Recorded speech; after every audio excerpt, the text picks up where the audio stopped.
Bienvenue dans ce moment de pratique pour Baddha Konasana.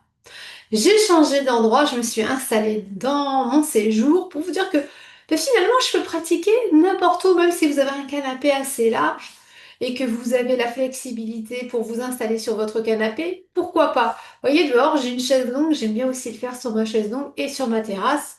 Il y a mes loulous qui se demandent d'ailleurs ce que je suis en train de faire. Donc, dans une tenue agréable et confortable, il n'y a pas besoin d'être dans un legging, il n'y a pas besoin d'être dans une tenue de yoga. Jogging tout simple, une salopette, dans une tenue où on est bien parce qu'il va falloir pouvoir ouvrir vos hanches et puis que votre ventre puisse quand même être libre. D'accord? Donc, la tenue, hyper confortable. Ok? Donc, moi, je commence ici en tailleur. Je prends le temps d'écarter la chair des fesses, voilà, pour les planter dans mon coussin. Et du montailleur, je vais pouvoir aller m'installer dans Badak Konasana. Alors aujourd'hui, il fait un peu frisquet. J'ai mis les petites chaussettes. Vous pouvez pratiquer avec chaussettes ou sans chaussettes. Moi, je vais les garder. On est au début de l'automne, mais il fait frisquet ce matin. Vous pensez à allonger votre dos. Baissez vos épaules toujours très loin de vos oreilles. Roulez les épaules vers l'arrière et vers le bas. Et vous repoussez à partir de votre assise. Ok, tout va bien. Donc suivez bien les indications données dans la vidéo précédente. Vous pouvez déposer vos mains ici sans appuyer, juste pour vérifier quelques instants que vous êtes dans le moment présent. Et je vous montre tout simplement la posture.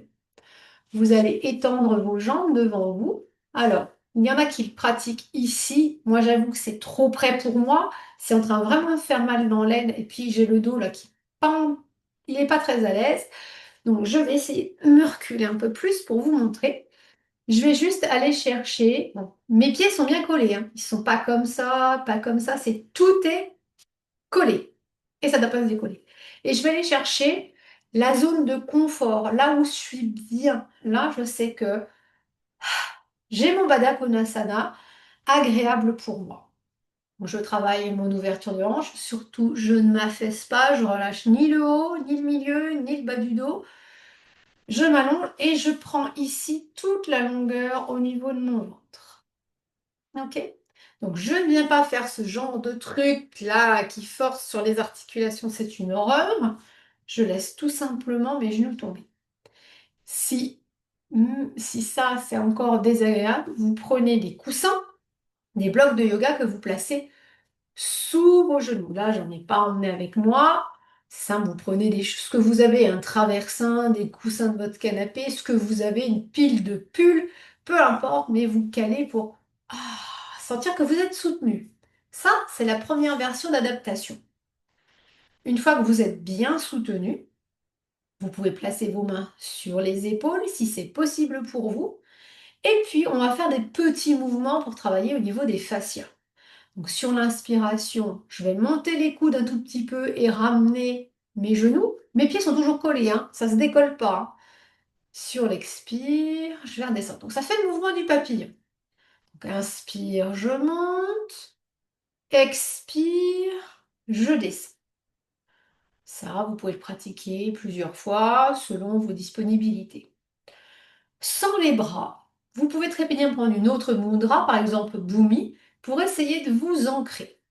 Ou Prishtivi, on a vu avec la posture de l'arbre. D'accord? Pour une connexion à la terre, par exemple, vous pouvez prendre Garuda Mudra pour essayer de vous élever, d'avoir de la légèreté. Prenez la mudra qui vous ira dans le moment présent. Très bien. À partir de là, je vais simplement expirer sur chaque expire, laisser mes genoux descendre. L'inspire, je fais rien. Expire, je relâche. Donc, allez prendre conscience de votre posture et travailler sur ce moment présent, fermez les yeux, allez dans le ressenti. C'est la meilleure façon de pratiquer. C'est pas faire pour faire, c'est être là, présent. C'est un état d'être, même dans la posture. Ok. Si vous voulez faire de tout petits mouvements pour les fascias, c'est ça qu'il faut faire. Tout petit battement, toujours avec une tenue du dos, sans aller cambrer. Donc j'allonge, j'utilise mes abdominaux pour tenir.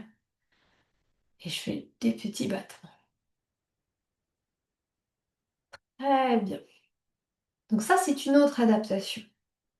Jusque-là, ça va. La respiration, vous vous connectez à elle. Une fois que vous êtes installé dans votre posture du papillon, vous pouvez même rallonger un peu, sortir de la posture, faire quelques mouvements, allonger vos jambes, vous étirer. On peut faire plein de choses à partir de la posture du papillon et revenir dans votre posture. Voilà.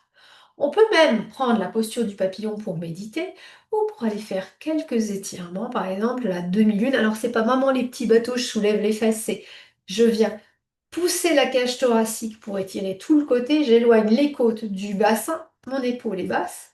Inspire, je ramène. Pardon, ma pauvre plante. Et j'expire, j'étire. Inspire, je ramène. Je fais la même chose de l'autre côté. Sur l'expire, alors l'épaule bien descendue. Je ramène. Expire. Et on ramène. On peut très bien aller aussi poser ses patounes ici et faire dos rond, dos creux, chat, vache, chien, chat à partir de la posture du papillon. On inspire, le dos est sorti. On expire, on ne fait rien. Et c'est parti, prochaine inspire. J'enroule mon menton. Je pousse les omoplates vers l'extérieur, j'arrondis, et je vais jusqu'à la bascule du bassin devant. Sur l'expire, je déroule le bas, milieu. Je ramène mes omoplates et je sors ma tête. Et j'ai pas cassé la nuque. Je sors juste la tête, le menton légèrement rentré. J'ai étiré ma nuque en poussant le menton au maximum vers l'arrière. Ça va enlever les raideurs au niveau de la nuque. Et toutes celles qui ont mal là, ça va venir travailler et relâcher. Ok. Voilà, ça, ce sont des petites choses que vous pouvez faire à partir de Baddha Konasana. Et dans une prochaine vidéo, image, je vous montre comment on peut adapter lors de vos menstruations, lorsque vous êtes vraiment tendu, que ça fait mal. Il y a une adaptation en yoga restaurateur avec plein de coussins et on est vraiment très très bien. Je vous souhaite une très belle pratique de Baddha Konasana. Namasté.